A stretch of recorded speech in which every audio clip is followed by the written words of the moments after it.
I show it is now approximately 4:02 PM on Tuesday, November 4th, 2025. I'd like to bring the Board of Public Works and Utilities meeting to order. Please note that notices have been posted appropriately. Number one, call to order and roll call. Let me get my little list. Good. So Alder Wolf is here. Mayor Kim Smith is on her way. And I'll say when and Mayor Smith is just walking in perfect timing. Alder Jim Benash, Here. Alder Larry Jurassic, Present. Jared Holter, Here. and Sabrina Steger. Here. Thank you so much. Please note also in the audience is our city administrator, Rick Niemeyer. We have a lady in the audience who is looking to get public input this evening. Our fire chief, Pete Fletty, our police chief, Chuck Ashbeck, and third district alderperson, Stephen Knapp. And I'm getting to him, and our city engineer, Kevin Schubert. So I think I have everyone. Anybody? I led with you this time, Rick, so I did not miss you. And is there anyone online?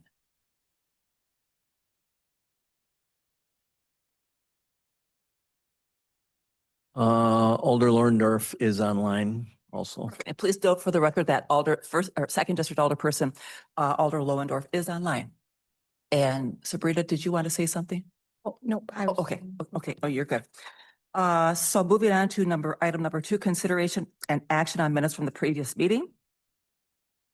I'll make a motion. We accept the minutes from the previous meeting. Second.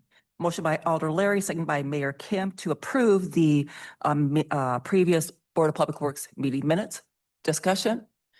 Hearing and seeing none. All those in favor of said motion say aye. Aye.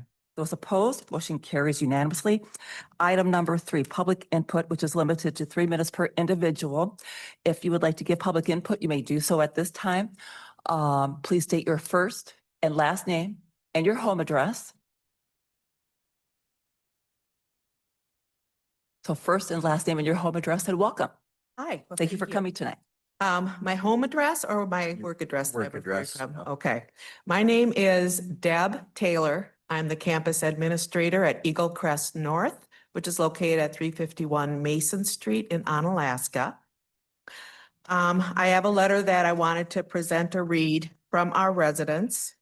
And if I have a chance, I'll add a little bit something to it. Okay. But this comes from resident David Waraxa. He lives at Eagle Crest North on Mason Street, and he's been there for about 3 years now. A number of people have mentioned their desire to have some sort of crosswalk from Eagle Crest to the YMCA located across the street. Also, the coffee shop Grounded is another draw for those of us living across the street.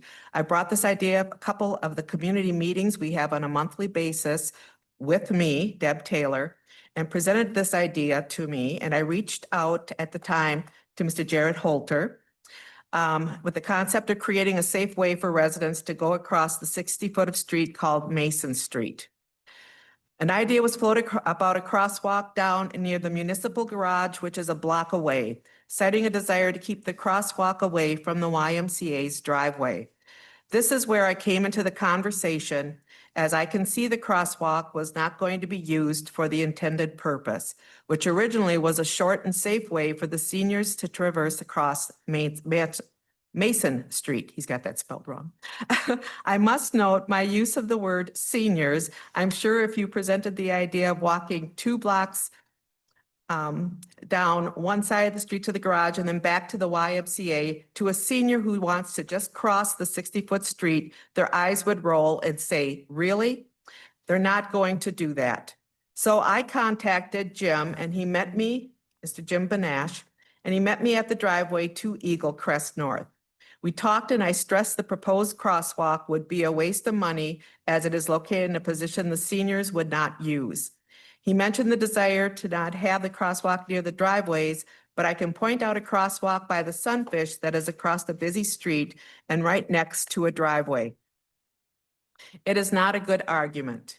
I propose postponing this idea for now and let's have everybody revisit the project Let's hold a public meeting at the driveways so those that use the YMCA can be there expressing their ideas and their desires. With an additional 100 people moving into the new apartments, the need for some kind of pedestrian warning signs, signals with or without a middle island that can be used as a location that takes in all of the concerns of those seniors and have mobility and health issues or handicaps. 2 blocks to go, 60 feet just doesn't make sense to us. Thanks for considering this. We are building an addition onto Eagle Crest North, which is going to add approximately, we figure access about 250 people to cross by the Y, just coming from our area. And that's all I have to say. Thank Very you. much. Appreciate your input.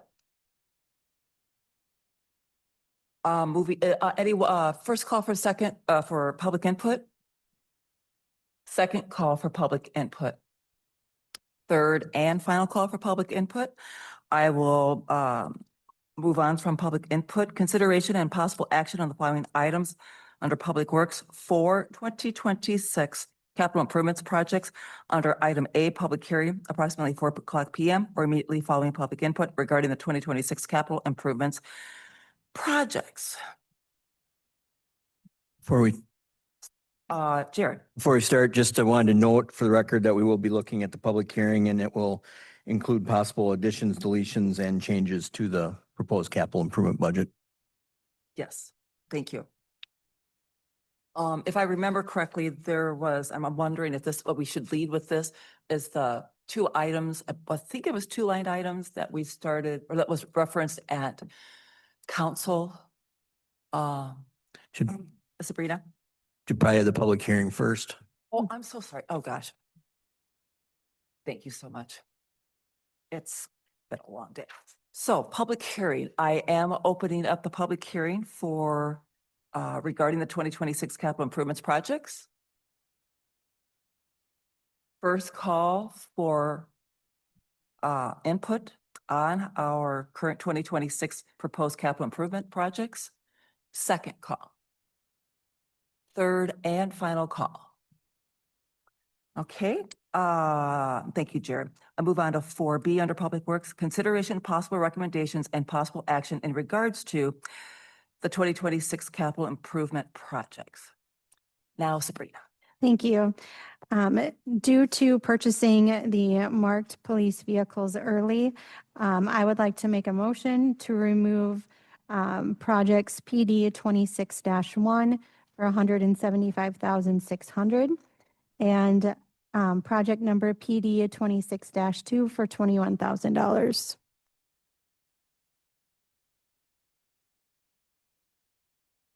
I'll second that.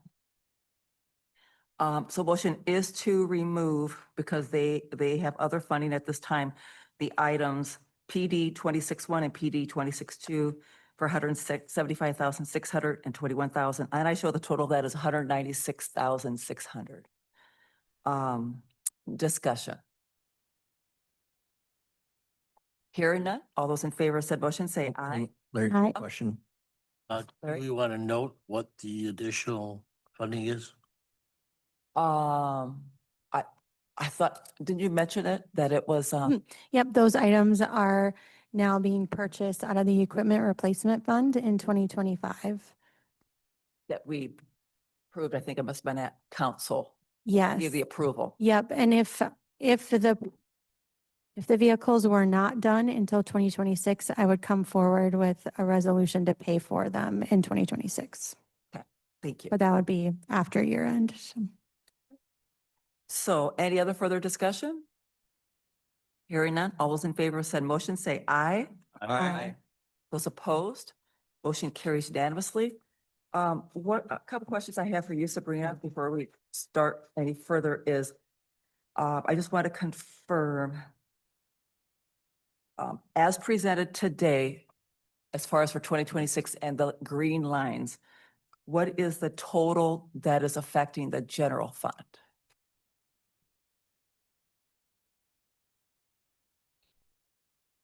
So the total that would affect the general fund after removing those 2 items that we just did would be $673,300.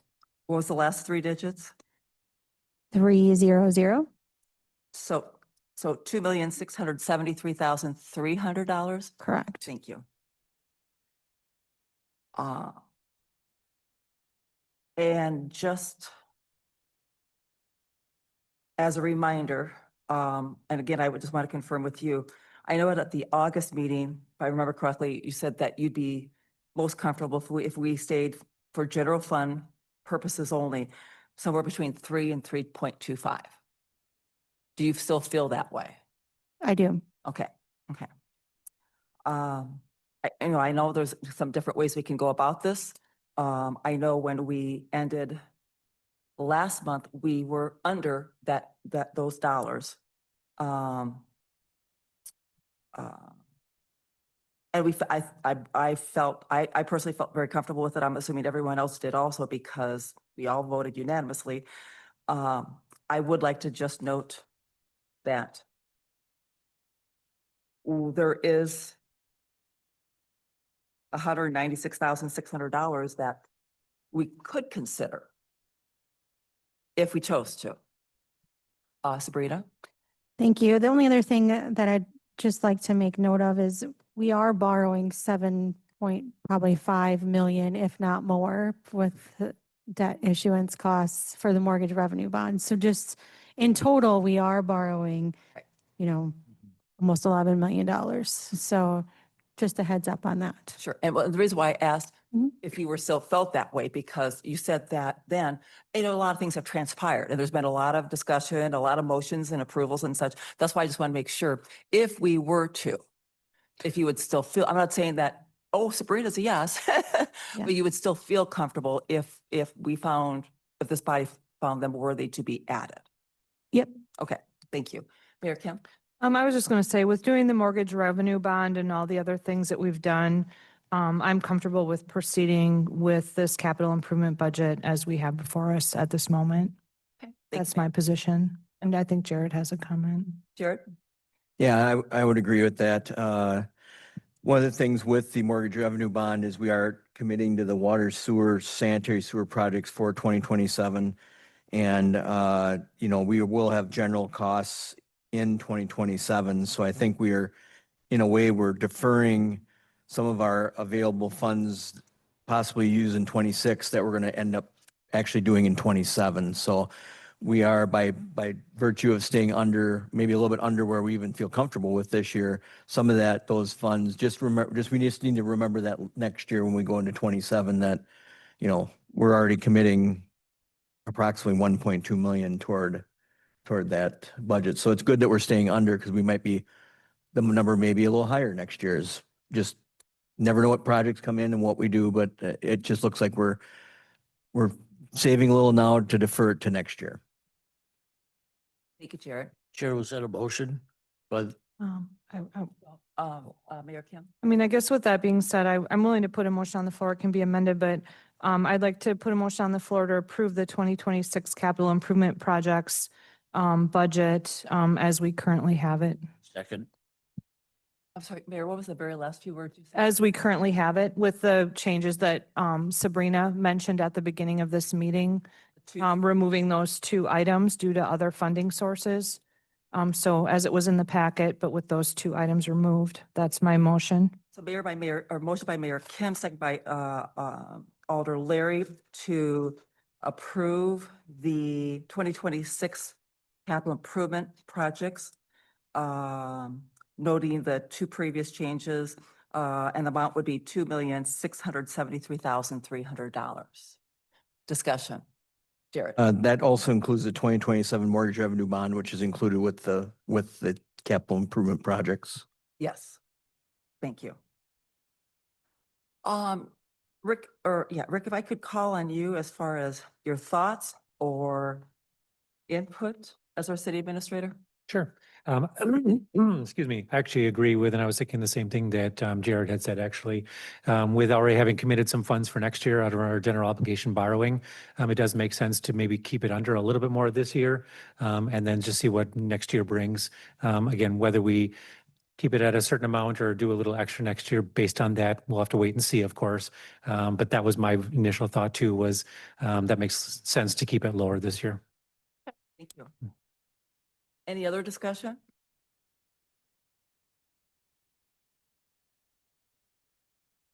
And do note that this will be on council's agenda for next week for the other three electeds to go ahead and give input on or not, and for a final vote. So,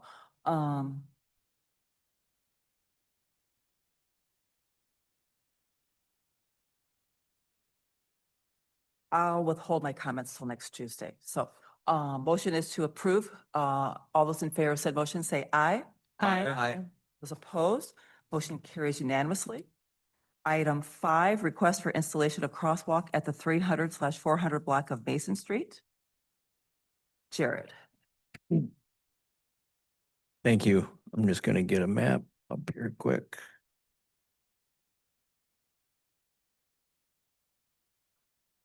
Okay, included in your packet tonight is a map on page 8. I also have it on the screen of a requested crosswalk installation. I have been, as was stated earlier, I have been in contact with Eagle Crest North representatives, Deb Taylor, to look at the crosswalk. I did discuss it, quite a few emails, I guess, going back and forth and on the phone a couple times. So we did look at it, look at also with our city engineer, Kevin Schubert. We get various crosswalk requests during the year.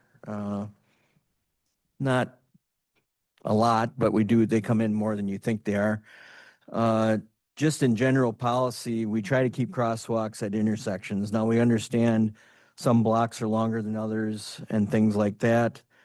You know, we've had other requests over the years for crosswalks mid-block, and our typical stance is that due to safety concerns and everything, no one's expecting the crosswalk mid-block. So when we look at the crosswalk here mid-block, when I first talked to Deb, I was looking at it and you know, the parking in there, this area is heavily parked on the street for the YMCA.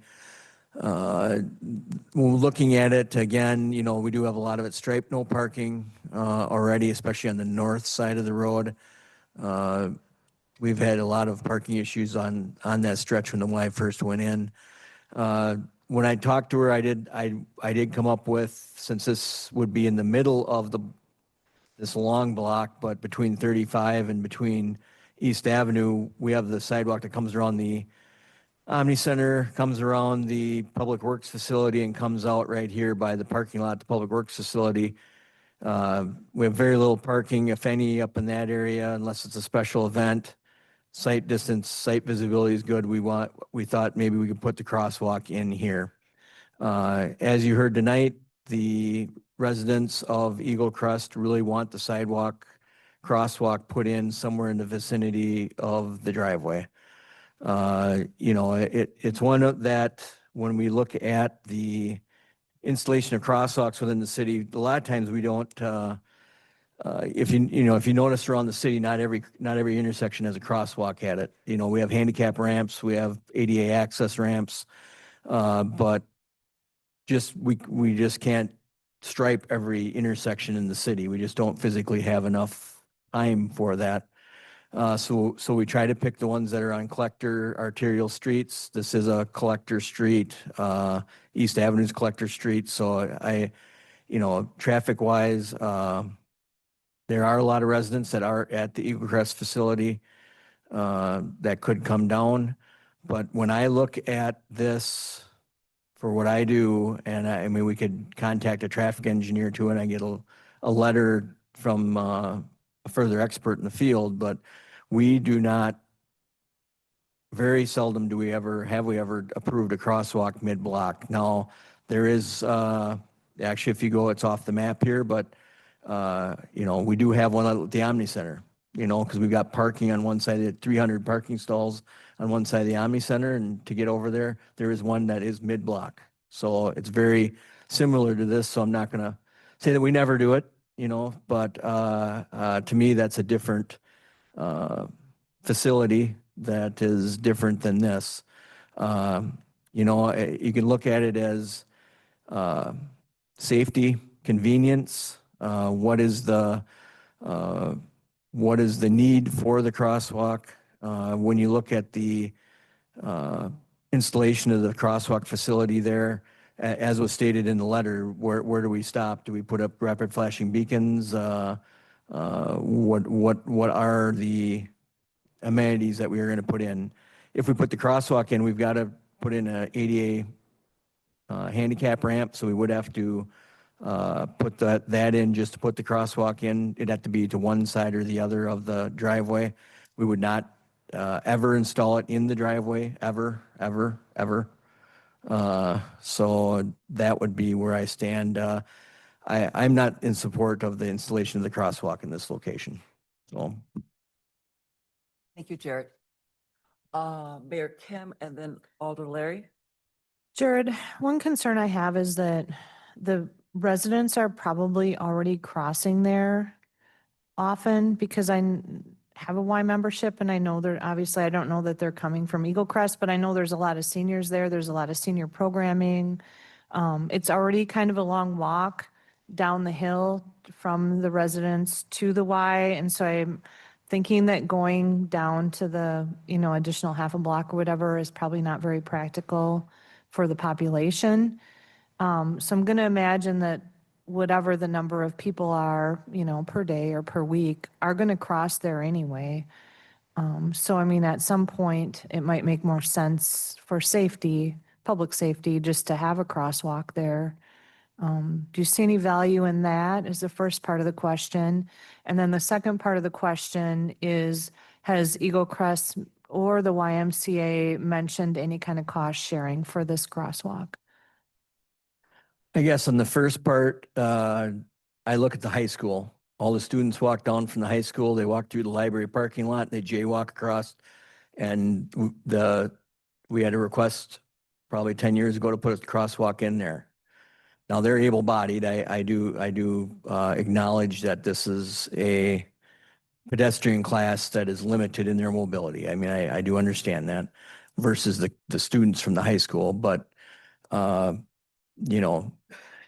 if you build it, they'll come, but because people are, I could ask the police chief, because people are going 35 miles an hour, should we change the speed limit on the street to 35 miles an hour just because people are driving it? I guess that's, I look at my standards and this doesn't, I don't disagree with what you're saying. And I agree that it will get used if we put it in. I agree with that. But where do we stop? Where do I, as staff, when these requests come in, and it's fine if the board approves it. I understand the reasoning, but where do we stop with the requests? Why is this one better than the high school? Why is this one better than, for years, we've had on a terrace requested crosswalk mid-block so those people could go across the street. We've had, but like I said, we've got one at the Omni Center and that's a very similar use to this. Alder Larry. Thank you, Chair.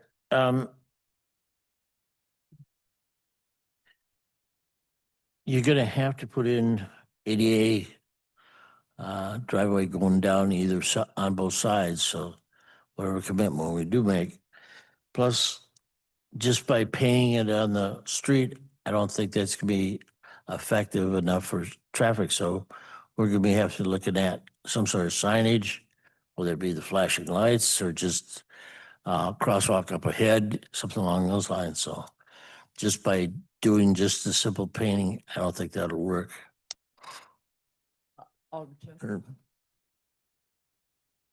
I brought this forward after received a couple phone calls about what we may be able to do for the residents over there.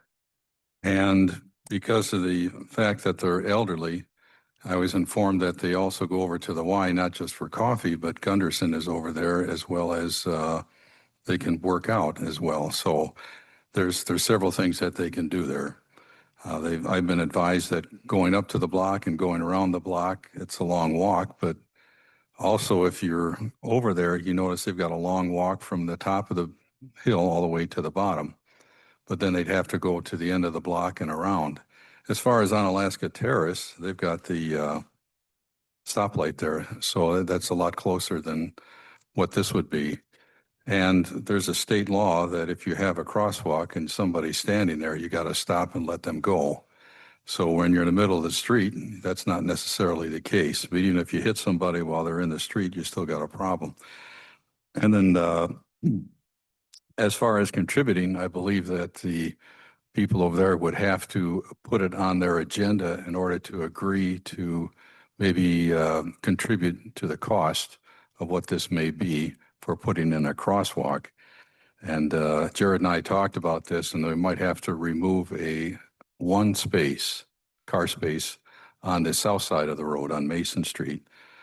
And there is a spot there, as you notice on the map here, that may be workable.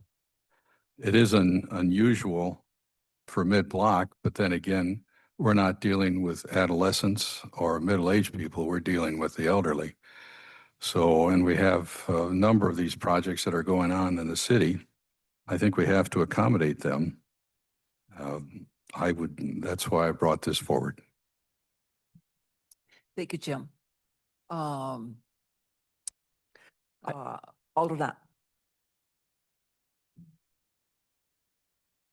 Just before he gets up, I just wanted to clarify, if we put the crosswalk in, we will put pedestrian signage in, not flashing, but the MUTCD would call for the pedestrian sign mounted at the crosswalk. We would probably put a pedestrian ahead sign also, but not flashing, but that would go in with the crosswalk.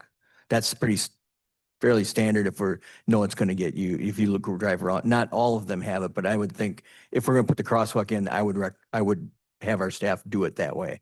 Okay, without flashing. No, the rapid flashing beacons would be, as the mayor stated, asking about cost, rapid flashing beacons would be, just depends on what extent, could be anywhere from 15 to 25,000, but depending on what you put in. Well, and as a follow-up before Alderman has the floor real quick. I know like on the capital improvements list that we just passed this evening, the 35 crosswalk did not get passed. Was that going to be As Irvin Street, you're talking about the Right. Irvins, yeah. but to cross, like Mhm. to go to Dash Park and such, because just up a half block, there's again, we have a crosswalk there. And it talks to you and everything. So was the $65,000, did that include the flashing lights? That was a more robust project because it's a lot wider stretch. We were going to put a center island in, more rapid flashing beacons. So there was more to that project than a typical. But that wasn't going to installation. have a flashing beacon. Yeah, the design that's in the capital improvement budget did have a rapid flashing beacon. Okay, thank you. Thank you for waiting. Alderman? Yeah, thank you, Chair, for allowing me to speak. So Absolutely. wasn't coming in expecting actually to speak, but hearing some of the conversation, I'm actually fairly familiar with Eagle Crest. I go there periodically every month. So I just first off want to clarify, and I know you know this, Jared, but I want to make sure everybody does too. When we keep talking about the driveway, yes, there's a driveway there, and I understand that that's a safety concern, reference the vehicle usage. But the Eagle Crest also has the sidewalk that is part next to that driveway for them to walk safely on the sidewalk all the way down to the main street. So that's why they're coming out that way. They're not walking down a driveway. They're walking down their own sidewalk. When you hear the numbers of residents they have, this is kind of a high density area, and it's really, I've witnessed it myself as I go there, it is not uncommon to see somebody or some people walking down that sidewalk towards the YMCA or vice versa coming back. So I know that the residents do use the YMCA facilities just from my own eyes. The purpose of the crosswalks are really twofold. It's to allow a safe use, it's both. So having a safe crossing that won't be used really is not a good use of resources. And I honestly think that somehow we need to come at a reasonable compromise at this. And it might not be what either one of you want at this point, but there has to be something reasonable where that would be safe and usable, possibly with the cost sharing. Because I just think that if we don't, we are taking a risk that at some point in the future, somebody's going to get seriously hurt there. Even with crosswalks, it happens. We saw that up in front of St. Pat's Church here just last year. So I guess that's just it. Thank you so much. I appreciate it, Chair. Thank you, your input. Sabrina. Thank you. Jared, have we talked to anybody at the Y regarding this? Like what their thoughts are on it being at that entrance? I'm also a frequent Y user. I'm there every day to pick up my kid from daycare. And that is a very busy intersection at all points of the day. I was curious if you at all looked further down to like the first entry that's closer to the ball field, or is that where your initial thought was? Where do we stop? I think the best location is by the public works facility because you got the sidewalk that's coming through, someone could cross there. Actually, where the red line is, if we were gonna put it in, where my cursor's at, it might make more sense to be on this side of the driveway. We'd have to go out there and look at where the exact best location is, but I mean, you know, we would look into that before we'd actually paint it. We'd have to install the ADA handicap ramp anyway, so. The mayor. Mayor Kim and then Alder Larry. Jared, what did you say like the basic cost would be? Because you'd have to break out the curbs, extend the sidewalk and paint the street. Yeah, I mean, assuming the sidewalk, you don't have to do anything with the sidewalk, just put the handicap ramps in, it's by 1,500, couple grand. I mean, $2,000 to put the ramps in. And then our staff would have to paint the crosswalk itself, and then we'd have to put up the signage, and the signage would be, we'd have 4 signs at $100 a piece and with the post installed, so you have 2,500 probably into it. And then Y would have to give up the parking spot. Can you say that again? YMCA would have to give up that parking spot. We'd have to look at it. Because they'd have to- It's possible we could lose a parking spot. We may be able to, we haven't actually got out there and actually put a stake in the ground, but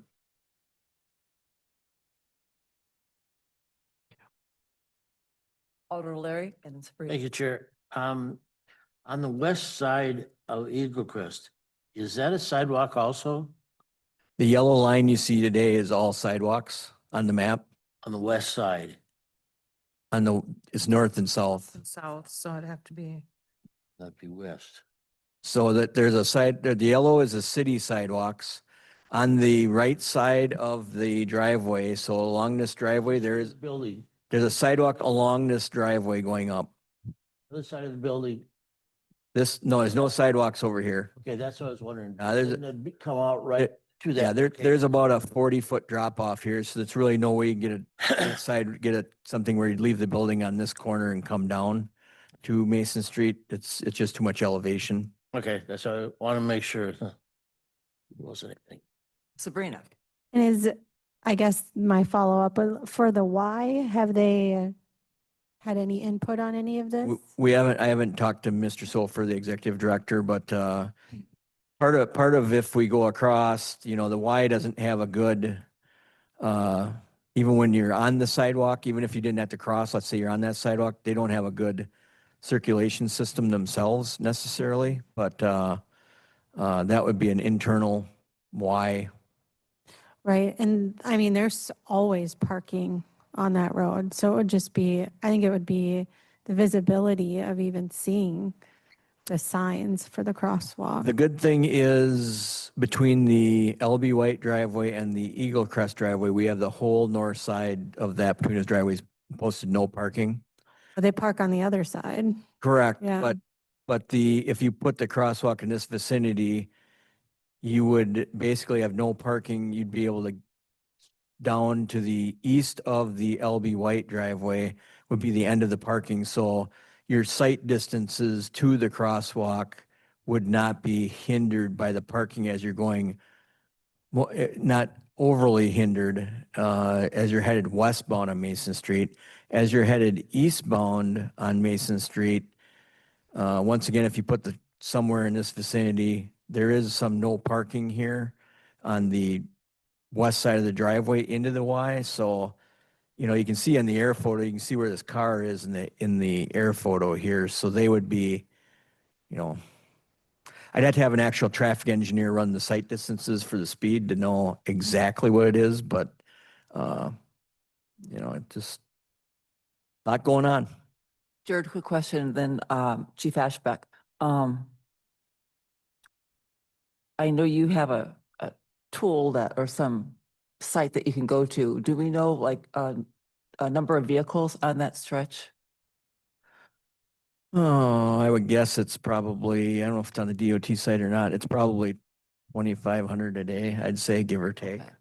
Okay. I mean, it's not Main Street by any means with 7,000 or anything, but it's more than a residential street.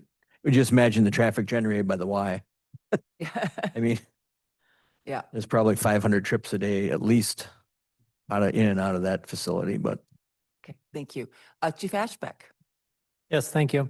I just wanted to chime in a little bit with my concerns. I agree a lot with Jared as far as his concerns mid-block. And so I do see, you know, there's the potential use for this, certainly. But I think if you're going to do this, as Alder had pointed out, you need to do it right.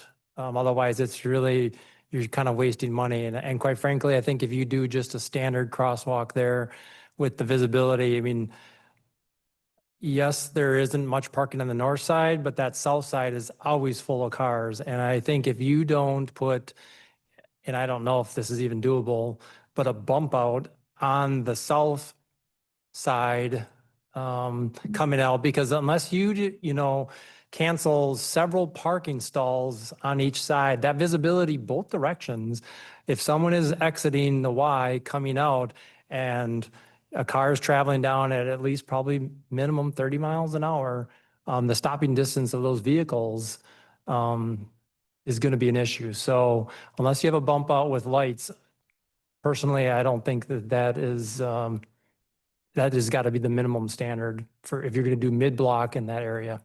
That's just my opinion. Thank you, Chief. And I have to agree, just listening to everyone, I think everyone has excellent points. I personally would not feel comfortable if it didn't, like you said, the bump outs, but I would need the beacon. It's just, we're talking a different population and we're looking at safety, and typically council has almost always, if not always, supported and gone with whatever has been the advice and or suggestions, or where we have gone out and paid for like a traffic study and such. Listen to what the engineers have said, because that's what they do. So I certainly see the need, absolutely, but I'm with Alder. If we do it, it's got to be done right, and safety is number one. City Administrator Rick. I was just curious, I hadn't heard, do we have an estimation as to how many people from the facility actually cross in that particular area? I mean, I don't know if we're talking about 10, we're talking about 100. Do we have any idea? I was thinking of calling or having you call the Y. I don't know whether it's legal or not, but just to ask them, you know, could you give us a number of, all they have to do is just the address of Eagle Crest, you know, that facility, like, do they have 10? Do they have 100? Do they have 500?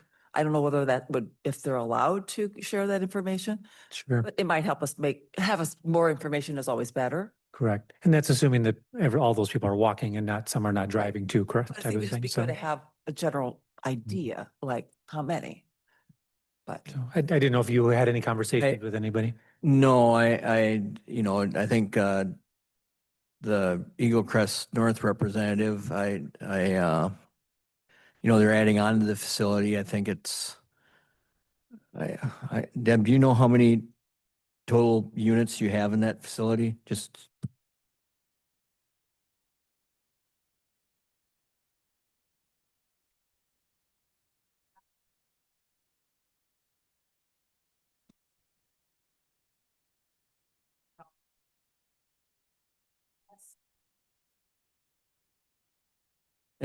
What do you have now in the current building?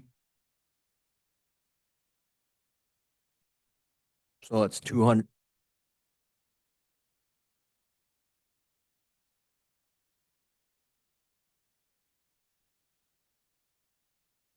Yeah.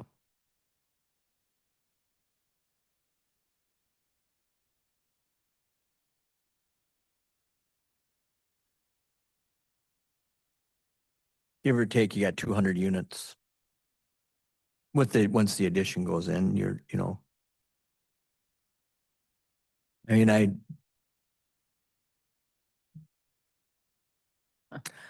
just didn't know if that had been part of the conversation when this was being discussed or not. So that's all.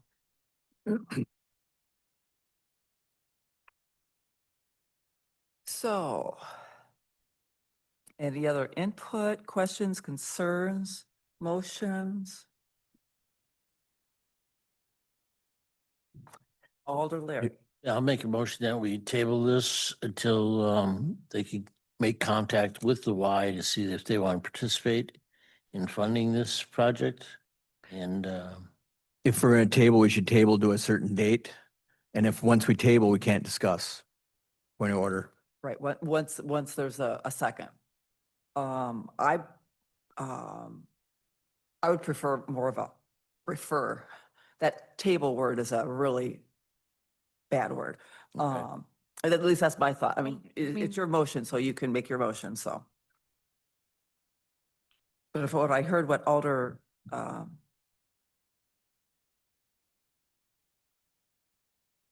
gosh, it's been a long day, sorry. What Alder Larry had moved to table and have staff go ahead and contact Y to see if they are interested in doing any cost sharing. correct. Is there a second? Motion to table will die for lack of a second. Now we can talk again. So, Mayor Kim. Okay, I'll just say, my issue isn't the cost sharing. I just think I'm not prepared really to take any action on this. The staff recommendation is to deny it based on the location. I don't think we have substantial evidence to support a different location or this location, although I feel like we all understand the potential need for it. So at this point, I mean, I would like to just take no action, but I'm open to some of other people's ideas. Jared? I think, I mean, I echo the police chief's comments also. Would we be remiss? It's to the point this year where we're going to be very tough getting any concrete work done this year anyway. That this is we're probably in this for the, not long haul, but we're going to have some time to figure this out. Would you, I mean, we have general engineering time where I could have someone look at this and give us an opinion besides internal staff or what I think I agree with the police chief. If we're going to do something here, it's got to be, and we want it to truly be, if we're truly putting this in to be safe, we're going to have to expend some funds to do it. It's not just going to be slap in 2 white lines and hope that people stop for the white lines. I think it's going to be a bigger project. So maybe we can look into what that would be and what we could recommend. And if the board would say, part of it is too, is even if we have the board make a recommendation that, yes, we'd like to look into this further, or we believe there is a reason to look into it further, I'm good with that, and we can bring something back. But we're just, in a way, too, staff's looking for direction here too, so. Mayor Kim? I think that matches my comments where, like, I don't want to kill it or table it for a specific time, but also I don't want to act. So I think what Jared said matches what I would like to see too. If we're going to do it, I want to do it right, but we don't really have the correct information to make that decision. So I'd like to just take no action and leave it with staff to bring back when they're able to have that information. Do you think we should make the motion just to refer to staff for further investigation and work within your department? And you guys will make the decision. I'm assuming that bring it- you're looking to need And- money though, right? And bring back a future report to the Board of Public Works. Right. I'll make that motion. I move that we go ahead and refer item number 5, request for installation of crosswalk at the 300-400 block of Mason Street, refer back to staff and let them review it, work on it, and bring it back when they're ready to report. Second. So motion by Alder Diane, second by Mayor Kim. Discussion. Is that pretty clear? Okay. I mean, We will work on the engineering part of it and bring something back to the Board of Public Works. How about that? Now, it may turn into expending funds, which then again, that'll be another hurdle, but we will continue to work on it at this point.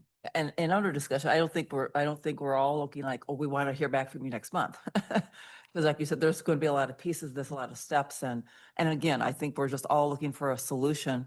But I think we're also looking for the best solution. But at the end of the day, I'm still going to stress the safety of it. But I certainly understand your concern. I share those concerns about the placement, but just be nice if we're going to do this. We just need to do it right. Mayor Kim?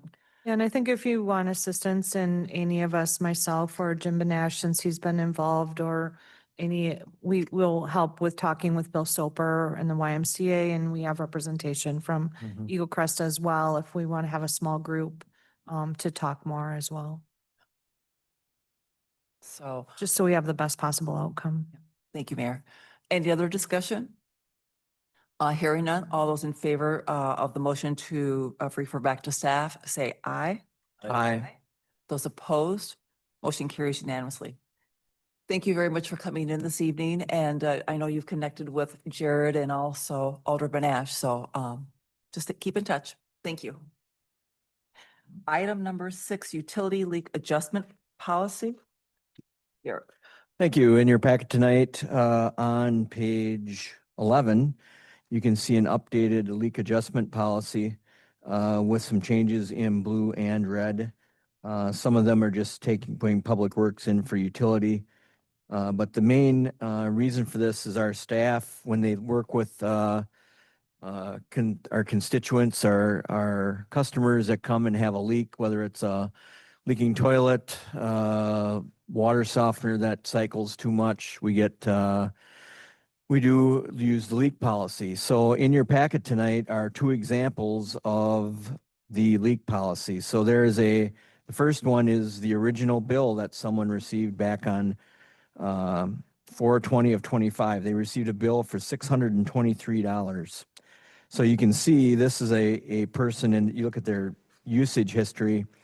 The leak actually probably started the time before this, but if you look at that September, June usage, they're 980, 640 cubic feet. They're up to 6,040 was their usage. So it was anywhere from 7 to 10 times their normal usage.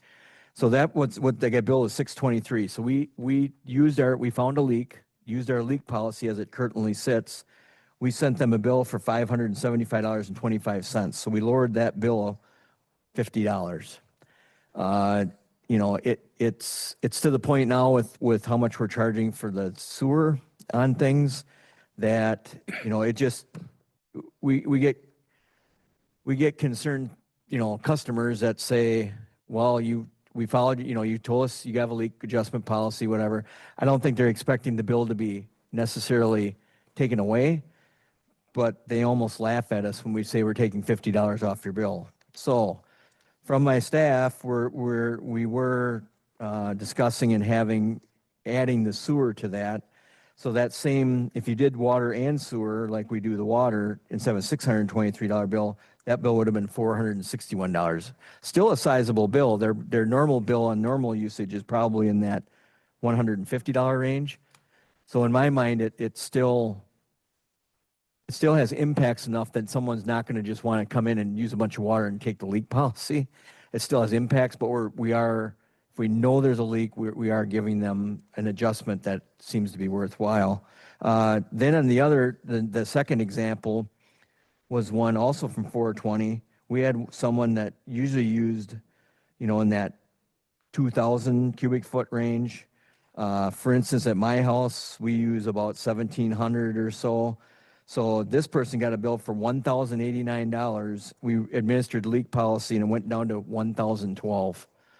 If we would include the sewer, it would be down to 753, which is still a sizable bill, but at least it feels like you're getting a little bit of an adjustment. So this is really one that come from from our staff that deals with these customers on a daily basis. I did ask our staff, sometimes we'll go a whole year without having a leak adjustment, and sometimes we'll have 7 in a year. So an average, I'd say you're talking, 2 to 5 a year. So in the grand scheme of things, I don't think this is a huge revenue loss, but it would be, some, but that's what I have. Thank you for that, Jared. So first question I would have is, I know we've always stated in years past, because I think if I remember correctly, isn't the policy that if it's denied by staff, they can still come to council and challenge it? We have had time to time, we've had ones that we've brought forward to council if we have one that's very high, very unique. A lot of times we send them to because part of it is also we inform customers that if it goes through the meter and our meter tests in a satisfactory way, the Public Service Commission tells us we have to bill for it. Yeah. Unless we have the one-time leak. They do allow us the leak adjustment policy, but we have to bill for it. So I can't just say, if you have $1,000 bill, say, well, your bill last quarter was $150. We're just going to bill you for $150 and call it good. So How is this different, what you're proposing? what we're proposing now is right now we give a 40% adjustment break on the water, but they get charged the same for sewer. Oh, okay. So this would, there's the third option, it would be the way the policy adjustment is written is we would also give them the 40% adjustment, lower the bill 40% on the sewer charges. Sabrina. Thank you. Just as someone who will be at the counter or take a phone call as well, I can say when this does happen, it is a huge financial burden to the customers. So I think anything that we can do would be helpful. Can only imagine. Mayor Kim? Yeah, I totally agree. I can remember a couple of these over the years that we honestly wanted to give them a break, but we were bound by our own policy. And it really only makes sense to include the sewer when you think about it, because the sewer is based off the water. So thank you for bringing this forward, or please forward your staff. I don't know if you have a shout out card you can give them Yeah. or whatever, but good job for staff for bringing this up. I really do appreciate it. But I did have a parallel question. So with all the advances in software now, do you have something that identifies when someone has, kind of like the fraud protection on your credit card, unusual spending, Yeah. unusual water use? Yeah. Yeah. Do we have that? So on that note, we do, so right now, we do read the meters. We only bill once a quarter, but we do go around once a month trying to find either the batteries in the MXUs go bad, so we try and find stuff before we actually do the quarterly billing. There is a consumption report that we can, but the consumption report is very difficult on a high consumption because it could be one where they're watering their lawn, or it's very hard to use the software that we have now. I think at some point we are going to we've brought this to the Board of Public Works over the last probably 5 years ago now, but we're probably at some point going to go to instantaneous reading like you do with the power company now. We've got about 60% of our system has the proper MXUs, the reading unit. So as we change those out and get more and more units, at some point we'll end up putting up 3 towers and we'll just have it where it can instantaneously read. So what we'll do is if we get that, then we can instantaneously read in the middle of the night or try and find more. It would be better searching for anomalies. One thing we do have, if we do have someone come in and come in and ask about their billing, we send out our meter person. We can download 45 days worth of data. It takes a reading once an hour from their meter, so we can download that and look at it. So then we can look at it and say, okay, the consumption's blah, blah, just continuous, you're using water all the time. So you have a leak or bypass or Yeah. something. So, it would be, we're not there yet. I've asked, it just, our current situation, we don't have a really good capability. Thank you. Let's see, you need this a motion to Yeah. approve it. I make a motion to approve the utility leak adjustment policy as described in the packet. I'll second. Motion by Mayor Kim, seconded by Sabrina to approve the utility leak adjustment policy. As in the packet, I'm showing pages 10/11. Discussion. All those in favor of said motion say aye. Aye. Those opposed, motion carries unanimously. Item number 7, Resolution 24-2025, authorizing the City of Onalaska to submit an application to the Wisconsin Department of Transportation, WSDOT, for the 2026-2030 Transportation Alternatives Program, TAP, award cycle. Jared? So the State Trunk Highway 16 path, we are going to be applying for a transportation alternatives grant. For this cycle, we have had our consultant working on this. Kevin's been working with the consultant, and Kevin worked with them and got the grant application submitted for this, but we need a resolution for this grant authorizing us to ultimately apply for the grants. That's what this is. We are hoping that we do have a very good chance at being awarded this grant. I think our final project cost, Kevin, was almost 300 with everything. 300,000, which would be 80/20 grant. So we're hoping to get 80/20. I think it will be viewed upon favorably by the MPO's Transportation Alternatives Committee. It used to be the Bike Ped Committee, but they've got a different name now. So Make a motion to approve resolution 24-2025. Second? Motion by Mayor Kim, second by Alder Jim to approve Resolution 24-2025 as in our packet. Discussion. Hearing none, all those in favor of said motion say aye. aye. Those opposed, motion carries unanimously. Is anyone else cold or am I the only one? I have a sweater on, so, okay.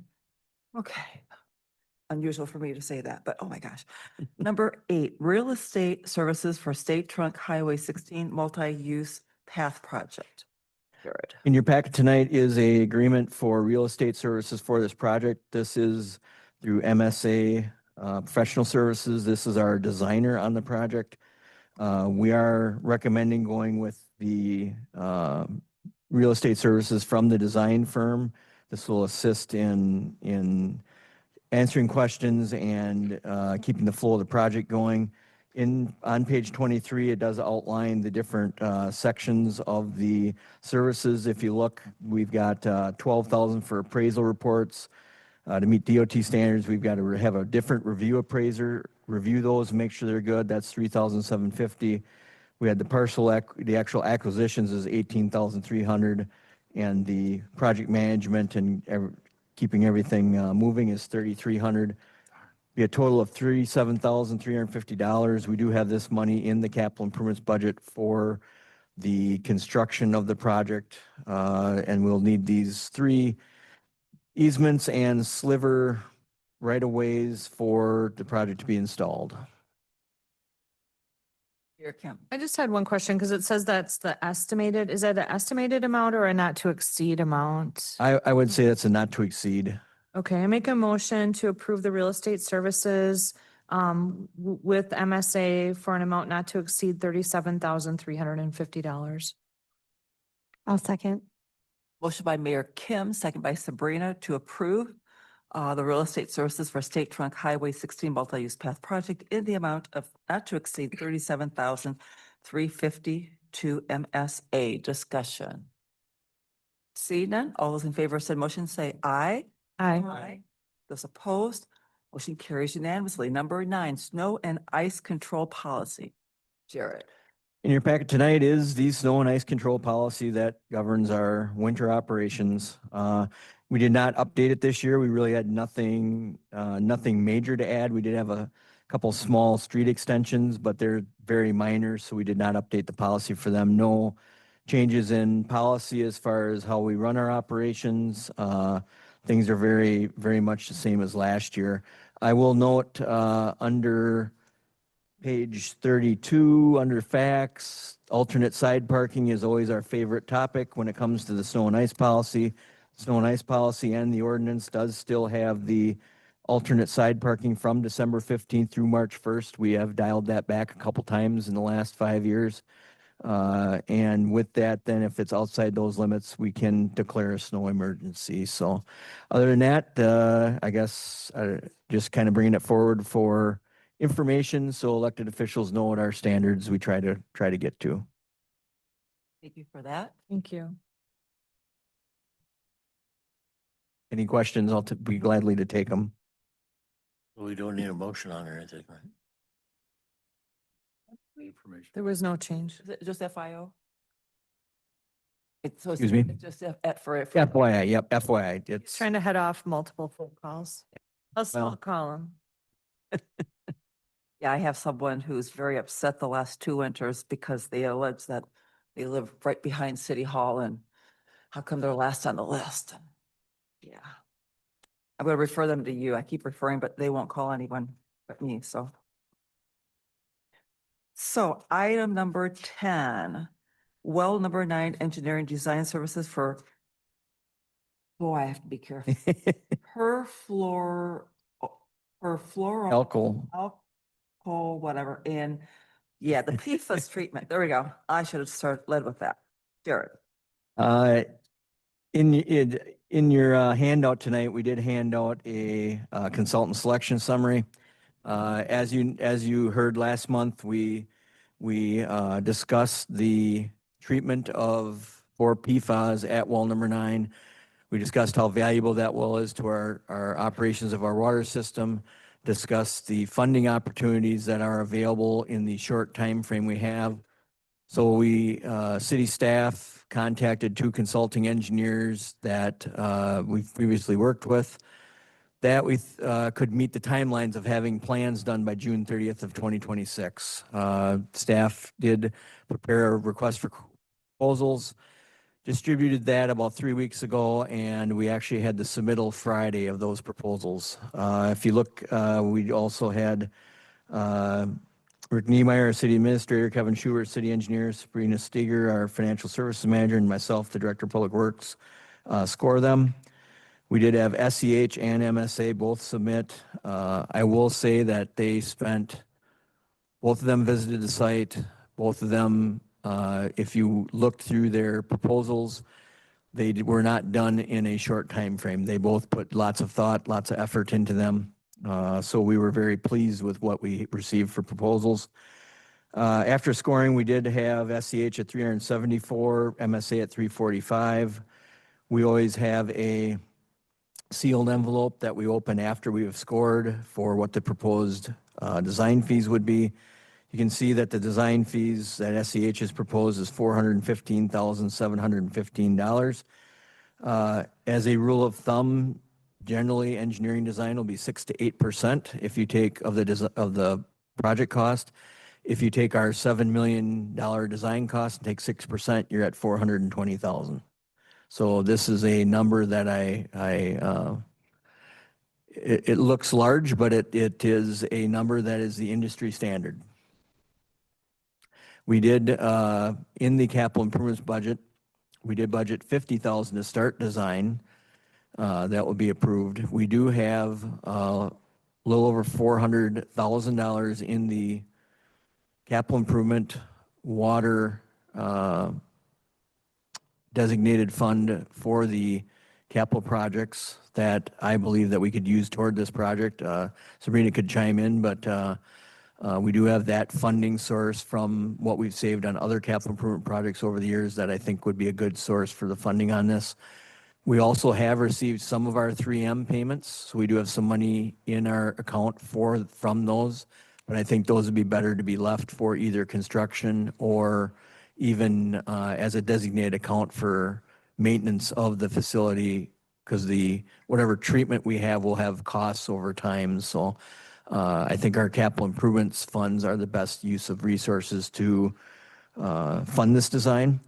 I think we do have a very good chance of receiving the principal forgiveness. If you, as we discussed last month, this would be the last cycle of that principal forgiveness for up to half of a project, up to $3.5 million.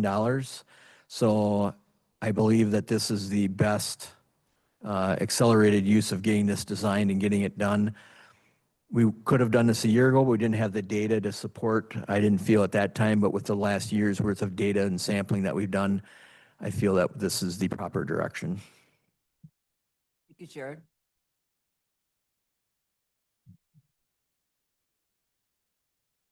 Absolutely. Make a motion to approve the PFAS treatment at well number 9 for $415,715 With SEH. with SEH consultant firm. I will second. I'll give that to Larry. So motion by Alder Jim, second by Alder Larry to approve the bid and award it to SEH in the amount of $415,715 for the engineering design services for PFAS treatment. Discussion. I will probably put this as a regular agenda item on the council agenda in case there's more discussion needed at that point. Oh, to put it on the non-consent. Yes. I think that would be most appropriate. Thank you. Any discussion? Any further? Hearing and seeing none. All those in favor of said motion say aye. Aye. Those opposed, motion carries unanimously. Item number 11, pay estimates. Strand Associates, Inc., MSA Professional Services, Inc., Fowler and Hammer, Inc., Pember Companies, Inc., Matthew Construction Company, and any other contractor / developer. 9 in your packet tonight. Pardon? The 9 that are in your packet. Yes, thank you. I'll make a motion to approve. I'm A second. Oh, I'm sorry. Motion by Sabrina, second by Alder Larry to approve the monthly estimates dated November 4th, 2025 in our packet. I total of 9 items. Discussion. All those in favor of said motion say aye. Those opposed, motion carries unanimously. Utilities number 12, no report. Item number 13, adjourned. Motion to adjourn. Second. Motion by Alder Jim, second by Alder Larry to adjourn. Yeah. Right. Oh, I'm sure there's no discussion. All those in favor of said motion to adjourn at 5:10 PM, say aye. Aye. Those opposed, motion carries unanimously. Thank you everyone for coming in and for your input.